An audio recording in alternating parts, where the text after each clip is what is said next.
What's up, guys? Actually out here in the middle of the street in a median, and I saw this down tree, and I talk about this so much. I just wanted to take a minute and demonstrate why it's so important to keep your trees, especially in the desert here, on a watering cycle that is fit for them. Many times in these types of medians or parking lots, you'll see these trees tipped over and the roots are sticking up.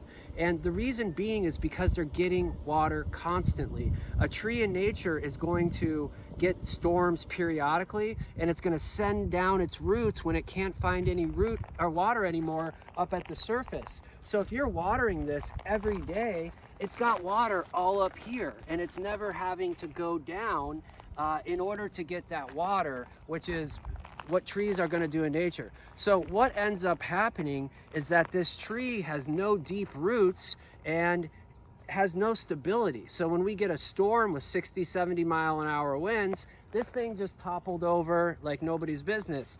And again, the reason is because it's been watered every single day instead of getting deep waterings less in longer periods of time.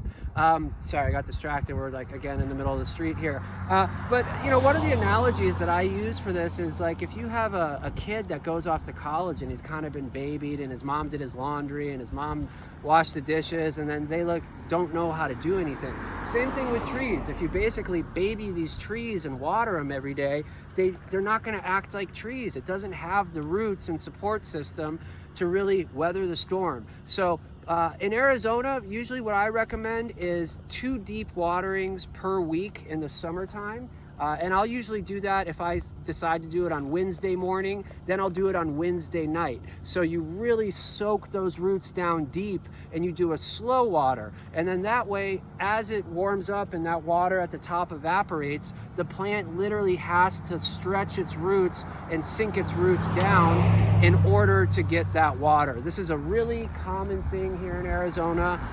So water your plants more at one time in a slow water and less frequently as far as trees go. And you shouldn't see this problem near as much. Have a great day, guys.